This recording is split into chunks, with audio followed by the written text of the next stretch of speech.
What is up, guys? You're tuning into this Okiru podcast. I'm your co-host, Jasper, and we thank you so much for spending this time with us. We hope you enjoy this episode. Make sure to follow us on our socials at Okiru on Instagram, Okiru on Facebook, Okiru on YouTube, and also Okiru on major platforms such as Spotify and Apple Music. Thank you so much for spending this time with us. We hope you enjoy. Okay. Yeah, Liam and I were just talking about how I had a conversation with you about just seeing you work just flawlessly, effortlessly. And it's just that 10,000 hours. Like, you've been training for 20 years and you've accumulated that amount, right? And you see the difference. Like, I've only been like in this gym for 10 to 15 minutes. Yeah. And like, obviously I'm not going to be at your level, but it's that progression. Like you always say, right? That compounding effect of your work, your work ethic. 100%. And it's like, I like this, like, you know, for me, scalability is mastery. And as I, at this stage, I'm all about looking at, you know, I think it's called the heuristics, or, you know, just the philosophy that works as at the beginner level all the way to the advanced level. Yep. So what I teach you, it's like it's pretty much what I teach anyone, but that's the basic, that's the fundamentals, that's the baseline, the foundation, and we kind of move it up from there. So, you know, like as I saw that, you know, your cardio might not be as good, we kind of move the XL for the power shots, which requires a bit of like, you know, cardiovascular energy, and just focus on like, you know, like the core tension, the flow and the rhythm. And that what helped you out in towards the end. But yeah, man, you know, like, you know, I love it. Yeah, like I love helping out people. I love like kind of sharing what I've learned, and that's why I do it.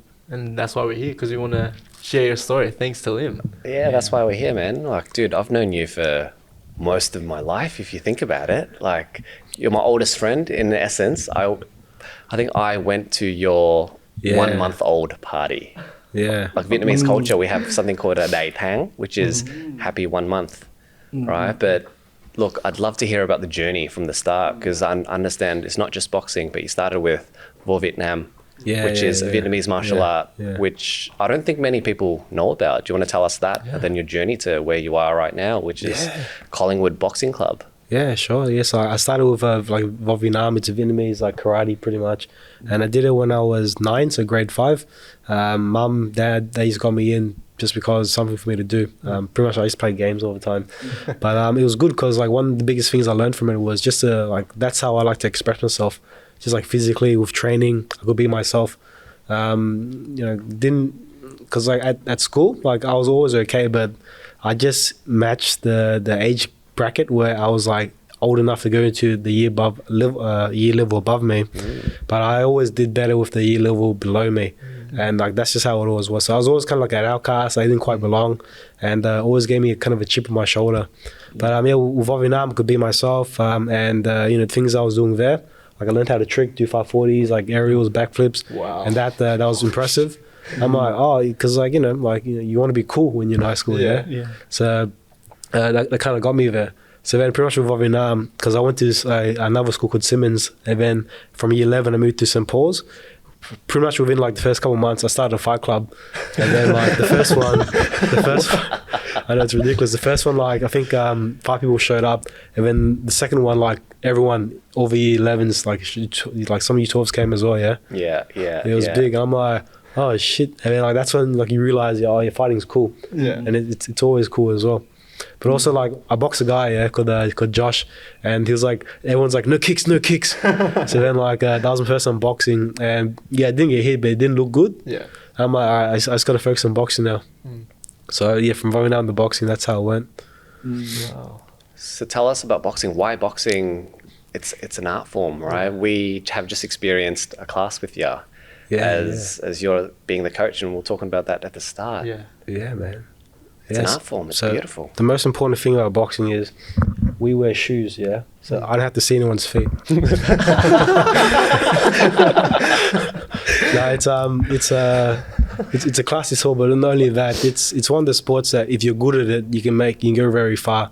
It's established, and I like looking at the end goal. Like, you know, that's the type of person that I am. I always have like this long-term vision that I kind of like.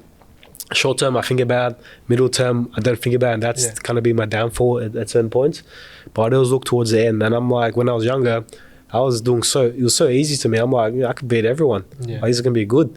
But yeah, like, could have had better guidance. Yeah. But looking back, maybe I was just too stubborn. I don't think I would listen to anyone. So, but yeah, with boxing, it's like it's a beautiful sport. Like, I always like striking when you're throwing hands.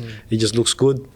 But at the end of the day, like, I was good, and I'm like, I could become like the Australian champion, could become like really good. But like, now looking back, you gotta make sure you have good coaches, good teams, everything to kind of support you in the journey. But like, even back then, I wanted to be boxing, and I just never gave up my goals. I just it made me feel complete, and like, to be the best version of myself. So I just kept doing it, and there hasn't been any. Probably been smart enough to not have to give it up, because life gets in the way. Some people, they get kids, their jobs, but I always kind of planned everything around it. So like, I'd even say I'd got my degrees, my schooling, my coursework, and even my current career just for boxing, just because it's going to give me the skills I need, like your injury management. Injuries, the bane of pretty much every fighter, and knowing how to manage, how to be professional, communication, that's very important. You live it. You live and you breathe boxing, and your life is centered around it. Yeah. That's what I'm hearing. It becomes a big obsession of yours. Yeah. But how about the part about being an outcast and being weird? If you would like to consider that, right? How has boxing helped you not just fit in, but building the confidence that I think, hey, I could fuck you up, right? Yeah. Is that where it comes from? Yeah, it's because everyone has their own nature, right? In boxing, you don't have to be one of those guys who just like kind of wants to hurt people all the time. Everyone can make it, but it helps if you have that, like, that killer instinct. So like, for me, I wouldn't be fighting anymore if I didn't have the killer instinct, and that's just because like when I'm in the ring, and even if I'm not in the mood, like, it's light sparring, but I get it, like a good shot, like kind of slips in. I just want to go to war with the other guy, and that never goes away. So like, you learn about yourself through boxing, and that's an important part. But in terms of being the outcast and being weird, like, I can get real weird. It's like I look back, like, like you look back and the things I've done, I'm like it's just cringy, like real cringy. But like, that's part of growth, because you gotta do what, like, what I've learned is you gotta do what you want to do. And then you want to be yourself, and if you can be yourself, like, and this goes for everyone, like, it's like freeing your mind, and you can be free, but you also have to fit, like, the societal norms, of course. So with boxing, like, it's like one big ones, and like, this goes for a lot of other things, is if you can fight, you can get away with a lot of things, like, you can be weird, so but he's a good fighter, so they can leave you alone.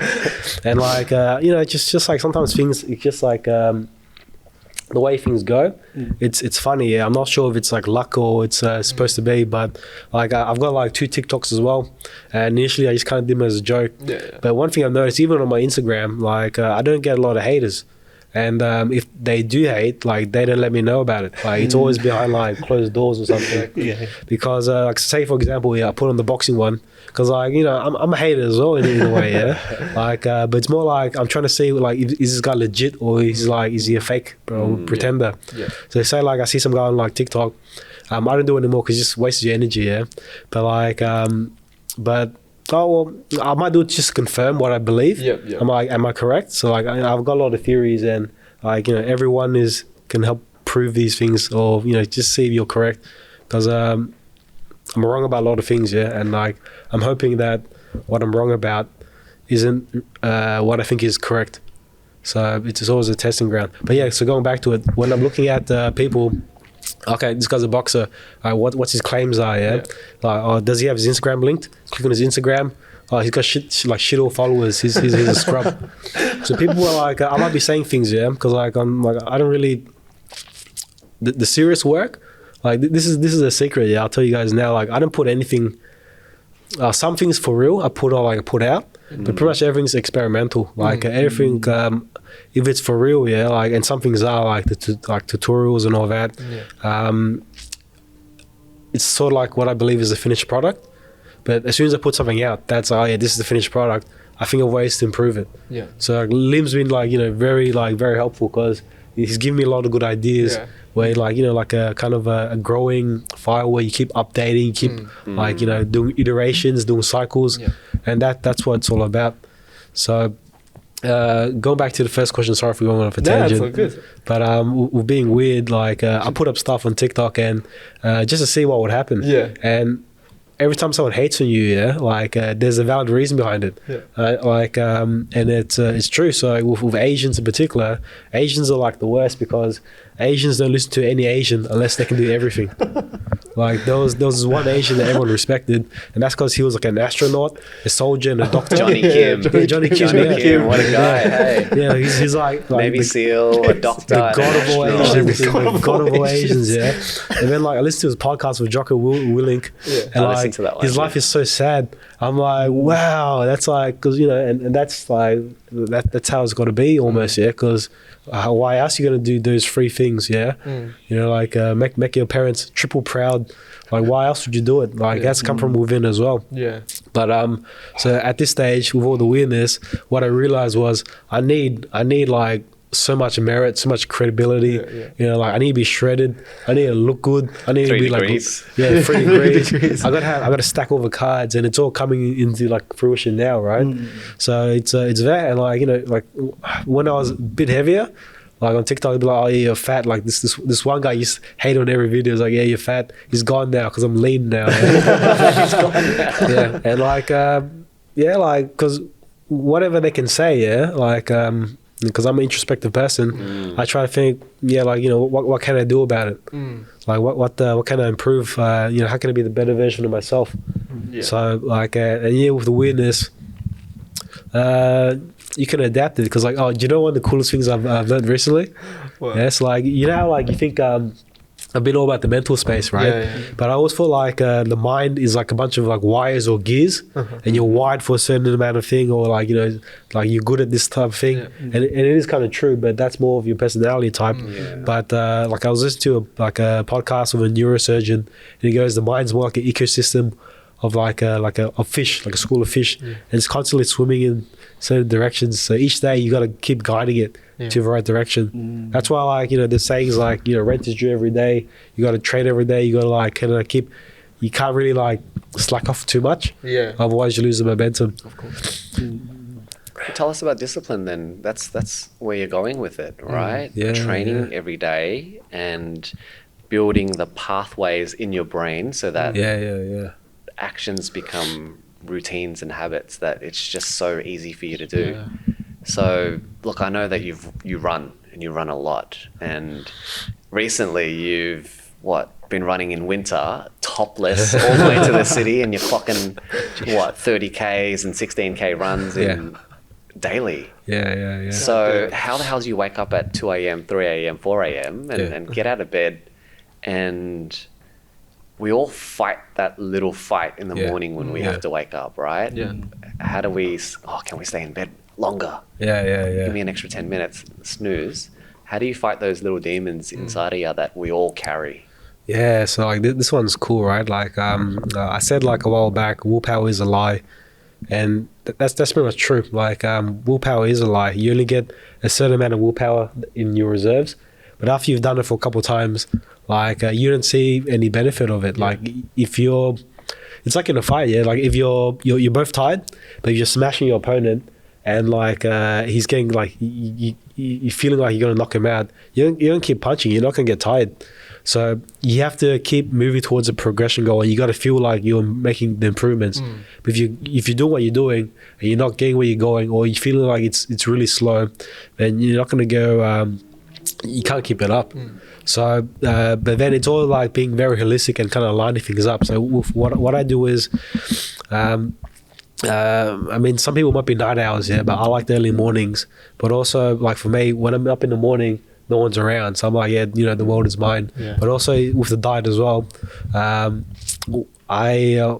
really experiment with carbs. So I want to be shredded like all year round.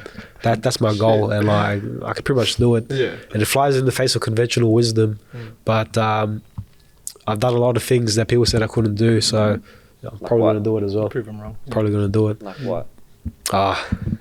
Just like the boxing, the coaching, like the way I do things. Like I can just do whatever I want. Yeah. You know, like just the dancing. They said I couldn't fucking dance, and I proved them wrong. So what is it about haters then? Because I know early in the Okiru journey, Yeah. right? You guys told me about photo shoot at a skate park. Yeah. Yeah. Gerald, do you want to tell us about that? Like, what happened? Oh, we decided we were just looking for a cool place to shoot, right? Because we just released a new line, and then we took photos at a skate park. It was abandoned, it was dirty and stuff like that. But we just photographed it so it looked nice and stuff. But then all these comments came in Instagrams like, "Why you guys are posing? Why you guys at the skate park?" Yeah. And I was like, well, just it's not used. It's not like there's no like. It's not like we're taking up any space. or anything. Yeah. Exactly. But we didn't in that time. We didn't really take any offense to it. No. We're just like, Okay. you know what, we're doing our own thing. Yeah, We just yeah. got to keep doing what we're doing. It's you just know? like the ignorance of the It's just- context, right? Like they think we were like holding people from this skate park where it was Yeah. abandoned, Yeah. but people don't know that, Yeah, Right. that's right. and Yeah, you just have man. to do what you do, right? You don't. It's like what you said. Like you prove them wrong, Yeah. or you just shut them out. Like shut out that white noise. Man, I'll give you guys like a trick here from what I learned, because like the haters, they can really mess with you, even if Of you like course. try to say, oh yeah, no, I don't care, yeah, like it always does. So what happens is either you troll them back or you just ignore them, Yeah. which is what you guys do. But like because I can fight, I can just troll them back. But like it's like you want to be like Iron Man if you're gonna troll people, right? Because Yeah. if you're funny, Yeah. like they don't really like have like this vicious hate on you. Yeah. They just be like, oh yeah, that was a good one, all right. Yeah, You know what I mean? yeah, true. Respect. They yeah. respect that. Yeah, but like for me, like say if I was at a skate park doing films, I'll be shirtless and they'll think, oh, this guy is like probably crazy, and they'll mess with me. Because with fighters aren't scared of anyone, but they're scared of crazy people. Because you just like I'm scared of crazy people. Like they're the only people I'm scared of. Because you got no idea what they're gonna do. The irrational, illogical, Yeah. unpredictable Yeah. Yeah, is the key thing. Yeah. Exactly. that's It's- right. It's like that quote is it's better to be a warrior in a garden than Yeah. a gardener in a war. Yeah, right? yeah. That's what you are. You're a warrior in a garden, man. Like Yeah. even though you know you could just fuck someone up, right? Like even though you're just doing something so what you love, you're doing what you're passionate about. Yeah, and You have that fight in you. And what's cool about you guys as well is like and I find that we're similar is that you guys you're craftsmen, so you really work in your craft. You try to deliver the best quality, just pieces, work, and that speaks for itself. Thank And you. over time, like you learn the marketability, it's like Yeah. you learn all that, like, but it's all about the work, and in the end, like that pays off. Exactly. And look, we've compared to you with your boxing, we really just started, man. Like we're only like 3 years into this, and you are Yeah. 20 years in training and 10 years or so in professional boxing, right? That's still amateur. Still amateur. Yeah. But you're making your way. You're making your way there. And I want to ask though, firstly, I want to ask, what's the mind shift it takes to be in the ring, be in the arena when it's just you and another guy in there? Yeah. Well, it depends on what stage of life you're at, right? So, like, in the beginning, you might because you want to like prove to prove to yourself, prove to like people that you can fight and that you're tough. But after a while, like you have to think of like kind of long-term goals. Like for me, what is it going to achieve? Like, like is it going to progress me anywhere? Yeah. Because as you get older, and like talking about the neurosurgeon one, right? If you get hit, if you lose your brain cells, you never get them back. Yeah. I always thought you could, just a little bit, yeah, but you can't. And I'm like, like kind of need my mental sharpness. Yeah. But for me, like that's what I'm all about, like not getting hit at all. Yeah. So now I'm pretty much barely getting hit. Face is still good. So that's how you know. That's how you know someone's a good boxer. If their like nose is bent and shit, then like they're not that good. With that, like what's the goals? Yeah, because like as a coach, being successful, like it's all good. But you even think back to like like say David and Goliath, right? Yeah. Like apparently David became like the king and he started like made empires, but everyone remembers him for his fight with Goliath. Yeah. So, That's true. so Yeah. as That's interesting. yeah. Oh shit. So like as a fighter, I can have more reach and more impact. So like that's why I'm doing it now. Yeah. And you know, that's why I'm still amateur. I'm trying to get like the technique and the style down, and I've just finally got it, which is like it feels like, which is about time actually. Yeah. But you know, like that's why I work at my job. That's why I do this.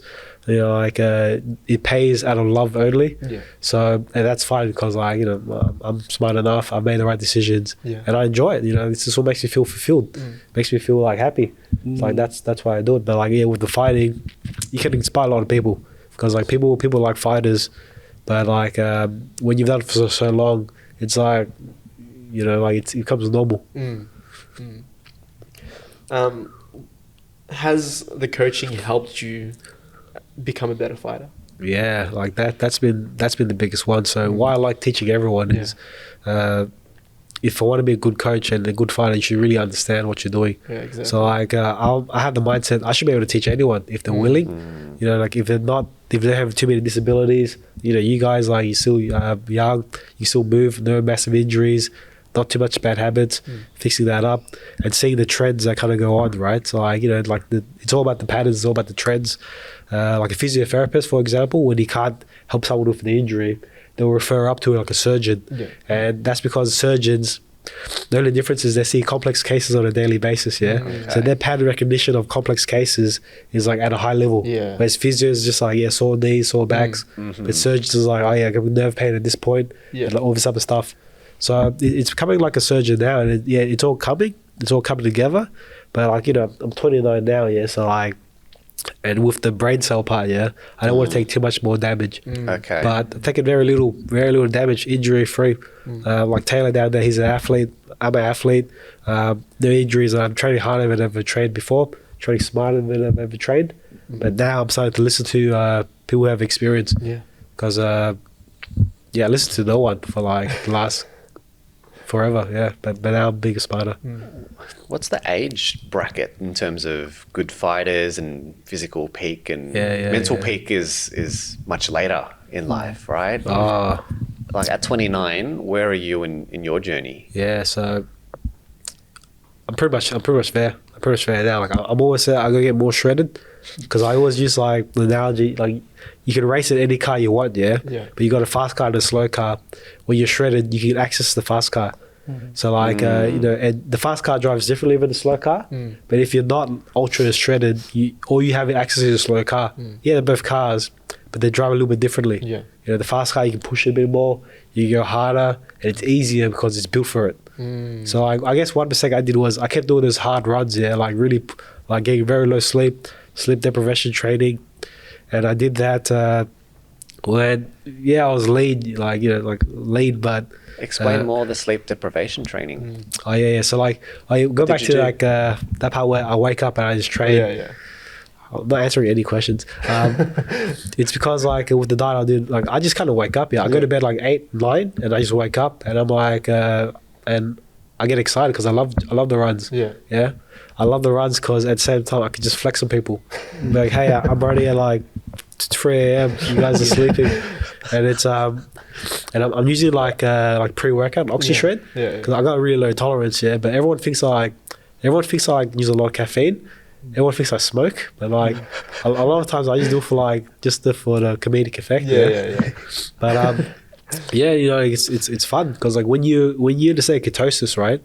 So like ketosis doesn't mean having you can have some carbs because you kind of burn it off, but you're in a state where there's no carbs in your body and it's very low. Stimulants hit you harder. So when caffeine hits me, like it's like I'm at a club or at a rave. So I put a hard style, like I listen to hard style straight away, and I go for like these big runs, and it's super fun. But because I've done it so much now, like it's like a normal day. So I've kind of become desensitized to it, which is sad, but it's good. So now I can be like a bit more smart about training. On the flip side, how about burnout then? Because you've crossed some lines, and there's an edge where you slip over. Sometimes it's hard to come back from, and it takes months or time to recover. So like the burnouts, they're lasting a lot shorter now, yeah, because I'm getting real smart. But the burnouts always come, and it's because when I'm sharp, yeah, when I'm on, like I got 5 social medias, and it's not enough. Yeah, like I'm just like bang, bang, bang, bang. Like I process everything like super quick. I can do everything, like boxing job, like I'm pretty much working like 14 hours for like 16 hours a day, just non-stop, and I'm like everything's perfect. But like when I'm not on, and because it happened with I got sick, yeah, so like now like I can't really train, so like just been focusing on the work, but the boxing's been really good still, so I'm like making grounds in the boxing. But the burnout, it's hard, and with waking up ready to go, it's a diet. So like there's a saying, you don't run to get fit, you get fit to run. So what happens is you got to put your body in a position where it just feels like that inclination to train. So if you train your mind, you train your body, and you got to know what benefits it's going to give you. Like people will quit smoking even though it's going to kill them. People will do things if you know exactly what it's going to give. Like say in a game, right? Like you're in a game, you're going to grind, you know what you're going to get. In this one, you get fit, but like what you get. I want to get shredded, because when you get shredded, you get magical properties of being shredded. You can live longer, you're more efficient, you can eat more shit, you can train harder, you can move better, and you're shredded. So that's the key word, shredded. But there's a purpose behind it, right? What is your purpose behind why you're doing these things? Longevity and health, So like I want to live as long as I can and have really high quality of life. Because it's just fun. Like and one of the things you might realize as well, like you ever heard a saying like, I think you either you either die a hero or you become a villain. It's sort of like that, But then like the next step is like you just keep making jokes all the time. So then like you kind of like don't fall down that rabbit hole, and because if you can laugh, you have a good time. Like I think that's what I've kind of realized. It's also a brand now that I'm just like making like jokes and just trolling and doing things that no one can do. And I think that's every time my manager like, I like doing things because it's funny.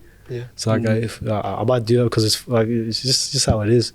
It's a super cheeky personality in you, but it's the confidence to push certain boundaries that no one dares crosses. First of all, it wouldn't even cross their minds to begin with, and you're just out there, and that's you. It's admirable that you're so comfortable being yourself. And like it's because you have to know the limits, right? Like because I started doing smoking reviews just for the fun of it. So like I had my suit, and I'm like so I took it off, so I was shirtless. Like in Docklands it was cold. I just asked someone to record me, and I'm like because like I'm like, okay, it can't come back at me, it's not illegal, people look at me funny, but like I look good anyway, so it doesn't matter. In the office, they were like, I said, could I post this video? And it's like, what's the worst thing that could happen? It's like, the worst thing that could happen, Kevin, is you could get fired. I'm like, okay, better not post that one up. It just feels like, can I do hacking without any pants in the office? It's like, oh my god. It's like, no, Kev, so I'm like, can I do it in the streets? It's like, yeah, you can.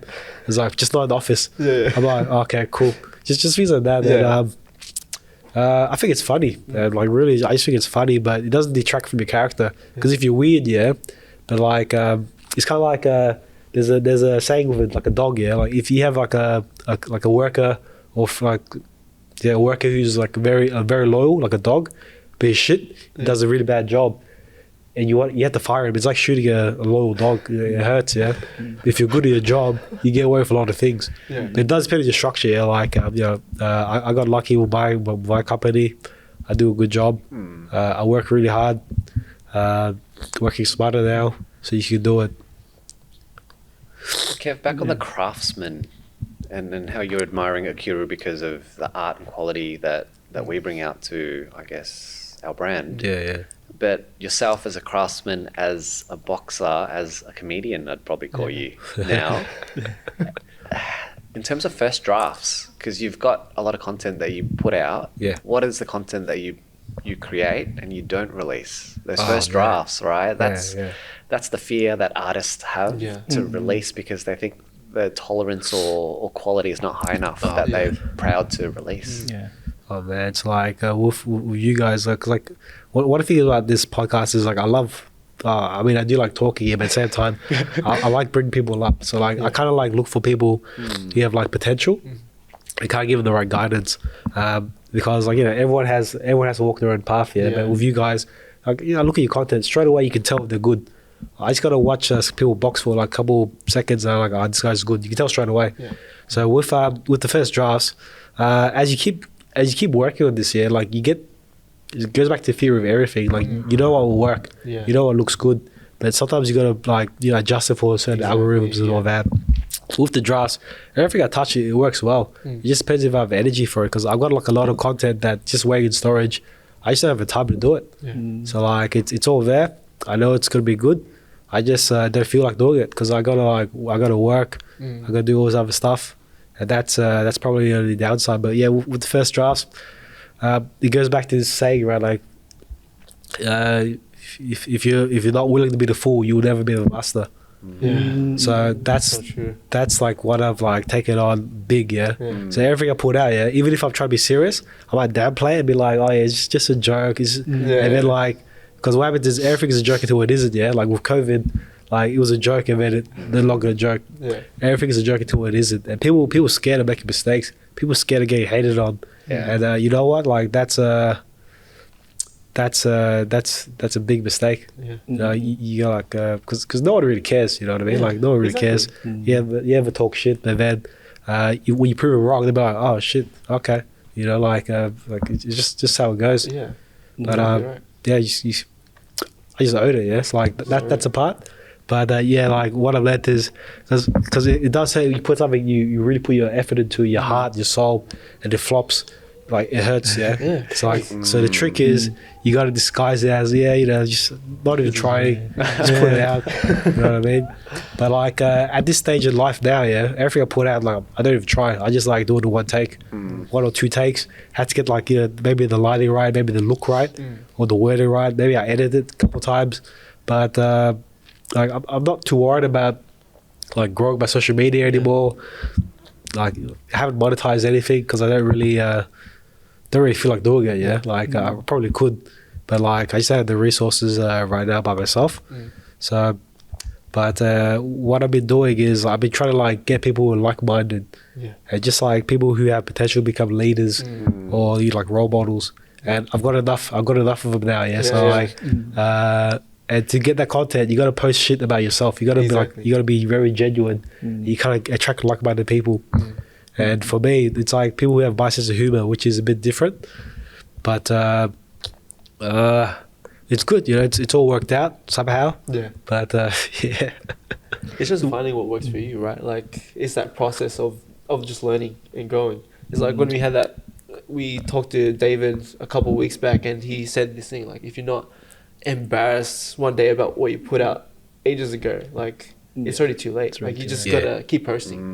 And if you're not even embarrassed about it, like from years ago, are you even really growing? Have you even really grown? So it's eventually you're gonna, like we said, eventually you're gonna look back at yourself and cringe at who you were previously because of the growth. That's a big growth. And like when I was doing like really good, it's like I look back 2 weeks, I'm like, fuck, I can't believe I just did that. 2 weeks, wow, that's awesome. That's the thing I like about your social media, because I was scrolling, I went through a rabbit hole actually last night because I was so addicted to it. Because the thing is that you come off, it's very genuine and raw. Like you're not worrying too much about like how this looks or whatever. It's just like you being your like genuine self and not feeling like you're going to be judged by other people. Because I was just like laughing at stuff like that. You didn't take yourself too serious. That's what I liked about it. I was just like, oh man, this like, it's really relatable. And just like, you know, even though when you're teaching something, you've got like a little bit of humor that like makes me want to keep going and stuff. Nice. Like which one did you look at? I watched the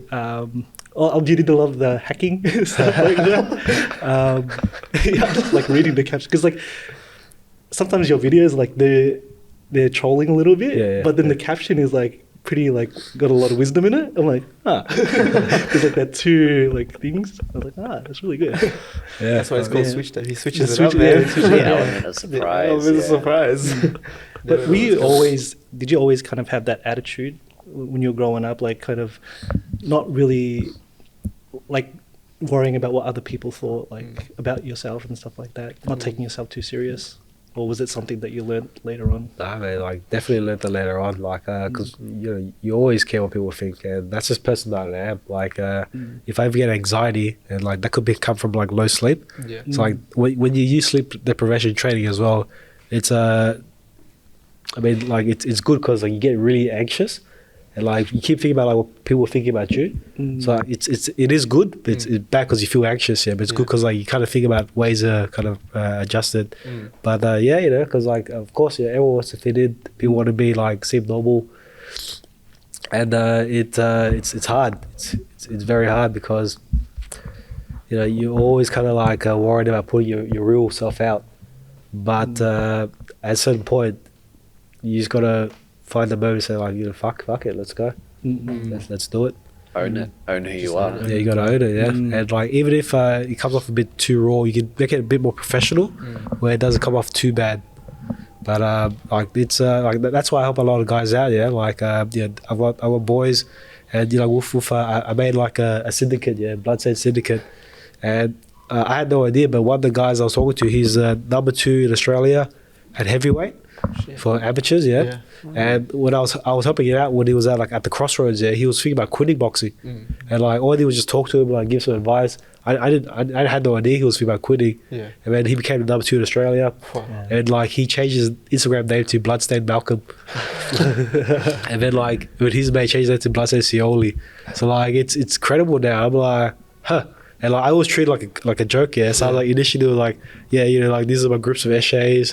These like it's a cult now. Yeah. They'll have names. Like some people were like one was like Child Killer, Child Strangler, win the Child Infanticide division. Yeah, you know, like, but then like you keep adjusting it, yeah. Keep adjusting it, so it's kind of funny, but it's a confidence, yeah. Because like the biggest thing that I learned was. Like what you say, Gerald, is there was a saying that stuck with me is you wanna, you know, see yourself as the man at the top of the tower, yeah, like the last boss, and you gotta think how he thinks. Because like say for example, yeah, like you got thrown in any era and you used to be a king, you can probably become a king again. Unless like your dad was a king and he's gave it to you, then like that's a bad example. Say like you're like super successful, you built everything yourself. You go throw it to any era, you probably do the same thing. You could remember like, you know, what you knew. And so knowledge is all out there, right? And like what I learned, the biggest thing that this will finally answer your question is, I learned that my entire life I've been told the wrong shit, and it might have worked for other people, but it never worked for me. So I'm trying to find the truth that will work for me, but at the same time will work for everyone. Which is easier than I thought it would be, man. So back on being weird and being the confidence in being yourself, what that's done is you've attracted a community around you. Then what is it about that? Because with Okiru, we're attracting people because we are being ourselves, and we are sending a message out there that it's okay. But Kevin, like people come to you now because you're you. How would you explain that? Or man, that's been like probably the coolest thing, because you know, when you can be yourself, like you're happy, but also you got to do it for the right reason. I had that answer in my mind, but now I can't remember. It's a gift, exactly, right? What it was. It's a gift, and you're shining your light, and people just want to come and bask in it, for lack of a better way to say it. I got it. Yeah, so pretty much it's just like I'm just living life to the max. You know, like you know, like everyone's life could be better in certain ways, but you know, you have you know, the cards you've been dealt, you got them, you got to make the most of them. So every day I try, like, you know, just enjoy it as much as I can, like, you know, just so I focus on things that kind of like the tools. I've got a great sound system in my car. You know, like you know, like some nicotine gum, but I try to minimize it so I can just use it as much as I can. Just to try to enjoy every day, you know, like having a laugh. Whenever I had to do work with clients, you know, just try to like talk to them as a person. So, you know, how have you been? Try to make a joke. Just like, you know, be good to everyone that you see. So like they see that, yeah, like and they see me like struggling as well, like with all the training, with all the work I have to do, but I'm able to enjoy life so much. I'm able to, like, you know, make the most of it, and they know that, like, they've seen, like, you know, I'm just like them. And like I told him, you know, like if I could do it, you could do it too. Yeah. What's the secret sauce then? What's the secret sauce to keep on going, to take that step each and every day, even though you don't want to? Yeah, you just gotta help other people. Yeah, you just gotta help other people, man. So like, it's come back to that because like, there was a saying, yeah, and I guess it's sort of true. It's like I think Confucius was saying that the funniest people are the saddest ones, which is probably true. But like, you know, like rest in peace, Robert Williams. But you know, whenever I'm helping people, I feel good. You know, it helps bring me up. And like, I've been Catholic all my life. I go to church pretty much every week. But I never really like kind of understood it until recently. You know, like you read the passages, you go with your mum, and you see, yeah, you know what, like this is good. And helping people, right? What I do is I can help people in a lot of different ways. Help people become the better version of themselves. So yeah, it's not only boxing, but it's the diet, it's a mindset, it's how you perceive things. You know, it's like helping people get back to work. There's a lot of different ways. Yeah, it's kind of like what I was listening to Jay Shetty, and he's saying this thing like to find your passion and how to really be fulfilled in life is to know what you're good at. How can you get better at it? And then I forgot what the other one was, but the one key thing was like how can you help others and also improve yourself in the process of doing what you're passionate about, what your skill set is, right? And you're doing that with being who you are. You're doing it with your boxing and just combining it into this beautiful thing. Right? Yeah, it all combines together. It all combines together just flawlessly because you made it that way. Exactly. Through the process of your journey. Obviously, you didn't do it in just one day. It was like years and years of like finding what worked for you. And I want to go to these questions. What was that mindset shift from being like, maybe it's time to listen to my coaches? Yeah. Like, how did that affect you? Like, did you have to like be like, oh man, I have to have no ego, I have to lower my ego and like really just be a student right now?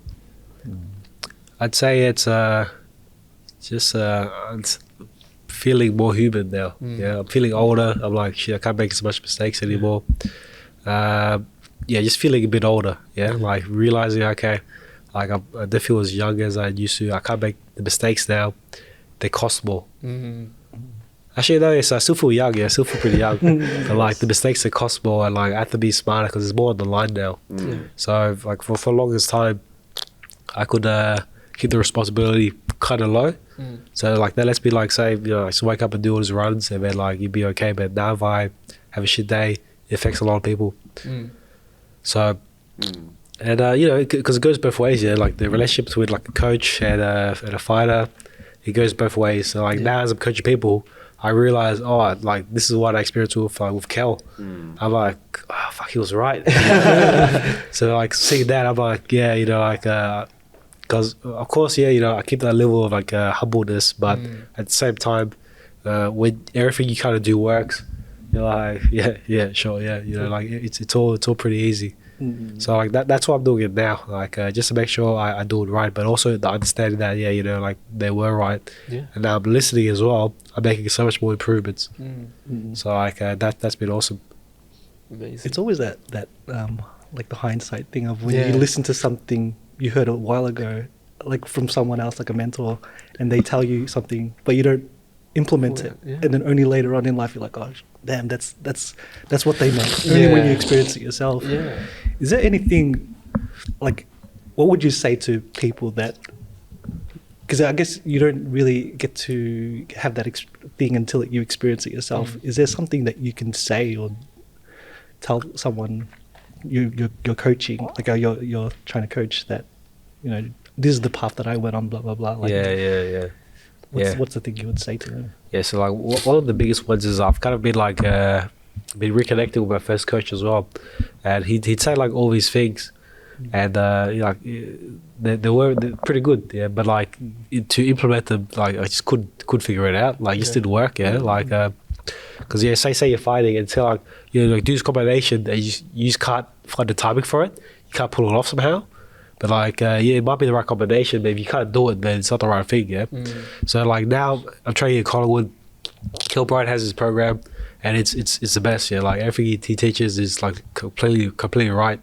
But I'm filling in the gaps now as well, because, you know, like everyone thinks a bit differently. And what I'm teaching is what I learned in my first gym. So I'll go back to him, I say, man, like, yeah, everything you taught me, like, I'm using, yeah, like your sayings, like, you know, like your sayings, like, yeah, you want to move like a cobra, certain combinations, certain mindsets, certain training pattern, root movements, yeah, like this is what I'm teaching. I'm like, yeah, you're right, like, I couldn't believe it. And like, so when I went to him, yeah, he was like, I was always waiting for this moment when you come back. I thought it'd be earlier, but so now we're talking again. And what's cool is, like, I thought, man, like, you know, I'm too like, I always thought I was too stupid for very good. I was like, you know, I'm just too stupid. You know, like, you know, I keep making these mistakes. I must be stupid. He's like, nah, you're not stupid, Kev. You're just too smart for your good. I'm like, oh, that's sick. So like, and that's like, once I realized that, I'm like, okay, like, now it's time for me to start listening, you know, with the life experience and all that.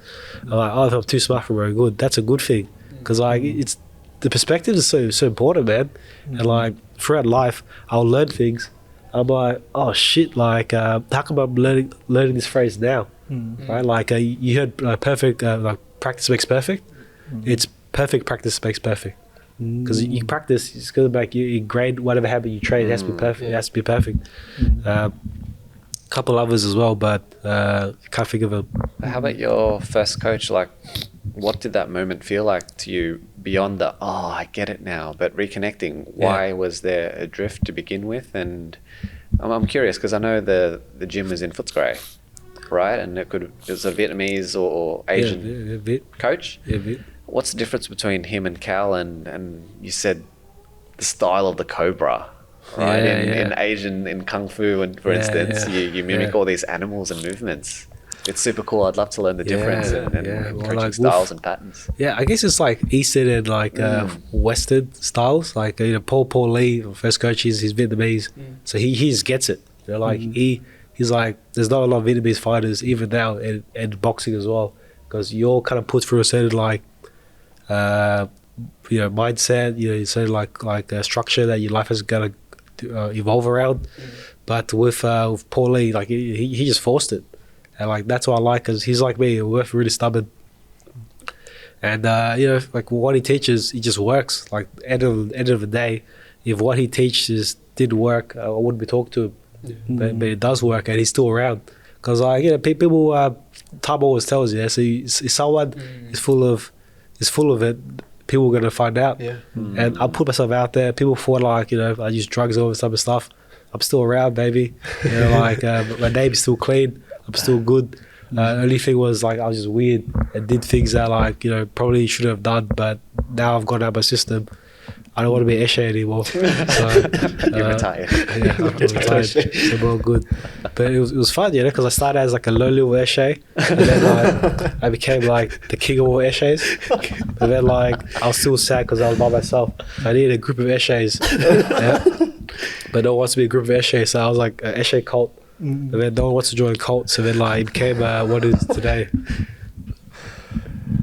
And yeah, so with Cal, the biggest thing with my first coach was like, I used to feel like he had the passion, because like it's a passion, and Cal has it. Like, you know, he just gives his like, not even like money doesn't even like factor into what Cal Bryan teaches. It's all about the boxing he does for love. I've never seen anyone more selfless like than him. So like, and he's the best. You know, like he's got all the experience. I like the way he trades. He knows his stuff, and like I respect him, because like he wakes up like 4 a.m. Gets like low sleep, works all day.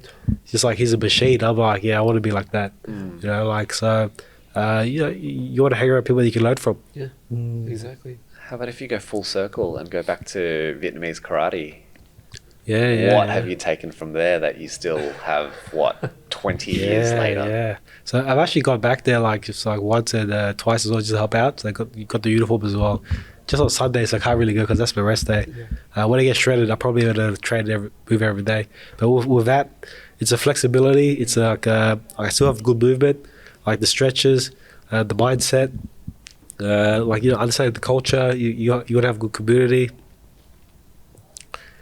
But the movement was a big one. Like the movement that I got from doing Vietnam, that was like fundamental. Really minimizing like injuries, good hip mobility. Because if you have good hip mobility, you won't look for it. You won't compensate in other areas. Like if you have a stiff hip, you might look at your lower back or your knees, which is the most common. So like in injuries, like that's the only thing that stops fighters. Like injuries in life, yeah.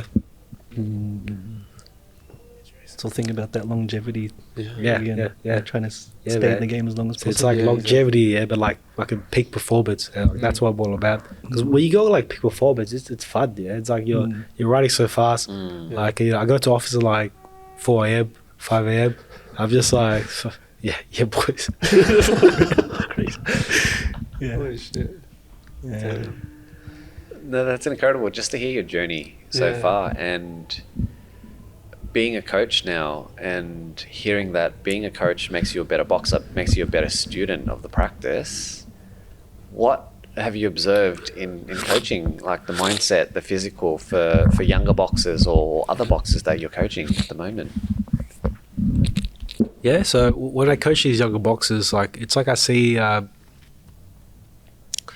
with being pretty much with everyone that like I try to help out. Like when I was younger, I wish there was someone like me to help them out, to guide them. But like someone like me, I wouldn't listen to anyone unless they're good at everything. So what I teach these younger boxers is like like you don't have to experience the pain and the issues that I had when I was younger.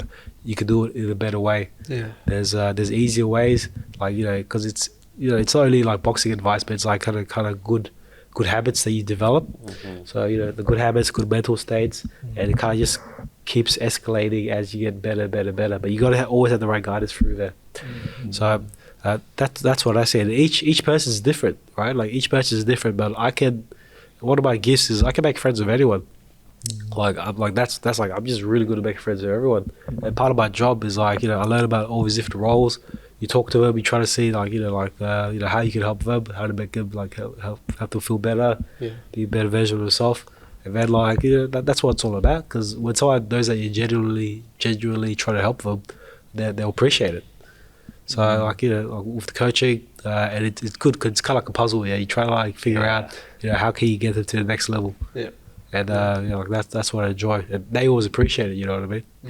And the gift of being able to make friends with everyone, I think it's because of your comfort in being yourself, and that allows others to be comfortable in themselves as well. Because you're not pretending, so why do I have to pretend? Yeah, that's a good say. That's right? a good point. Yeah. And so it just reminds me of like Phoebe in Friends. If you've watched it, she's just herself. Yeah. And it makes everybody else comfortable. And that's what I love about weird people, because you can be yourself around them, and the connection is just so genuine, and it's no pretending, it's no flexing, even though you like to flex. I know that. I wanted to ask, who's your favorite boxers or fighters? Do you draw inspiration from? Yeah. So like I like a lot of boxers for different specific things. Like say Pacquiao for his footwork, Mayweather for his his dedication. Favorite fighter is definitely Sugar Ray Robinson. Like even though it's like old school fighters, they can kind of come out of date. He's still considered like the best ever. And it's funny, because like the parallels with him is like he was so good, but he quit boxing just to do dancing. But no one wanted to see his dance, so he had to come back. But he was all about the rhythm. He goes, rhythm is everything in boxing, and that's why I understand that as well. Because when you're fighting, you don't actually pick the punches that you're gonna throw. You feel it, like you're in a rhythm, and as they push, you pull. Yeah. And as you push them, I pull. So like, it always depends on like who you go up against, but you always kind of establish a nice rhythm, and once that's there, you kind of like play around with it. It's a dance. Yeah, it's a dance. Yeah.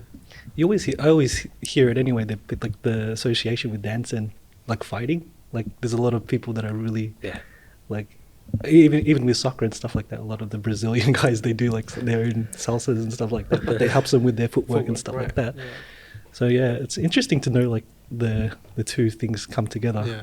Like do you do like any I know you do the hacking and stuff like that. Is that hacking? Hacking? I don't Yeah, know. hacking. Yeah. Hacking. Does that help like with your footwork and all? Yeah. So like, pretty much the posture that you use for like that, use for boxing, hacking, switch step, running, it's all the same. It's like just focus on your core, make sure you're aligned. Because when you're aligned, you can breathe properly and you're more efficient with your breathing. I mean, try to understand like, you know, what's the most efficient breathing technique available. So once you get it, you can do like easy. Like, you know, I do like long training sessions, real easy. But I think one thing I got to figure out now is like, depending on your genetics here, because like Taylor down there, he's got a really fast metabolism, so he's got to eat like a lot. Whereas for me, I function better when I eat like little, because like when I was younger, I was like pretty lean and like I didn't eat that much. You see, when I'm hungry, so I probably gotta train less, and like so I eat less as well, which is I like training, but it's probably a good thing because you need the rest. Yeah, like everyone's a bit different, but like just the thought of training every day. That's like inspirational, yeah. Like it sounds cool. It's cool, but I've tried it all my life, and you know what? Like it just never worked out. So I think it's time to be a bit smarter. Yeah. Do what works for you, right? Yeah. So Kevin, we like to end the podcast with 3 questions. Cool. So the first one is, what are you grateful for? Yeah.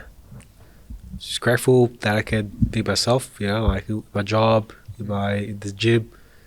I can laugh and say what I want to say. Yeah.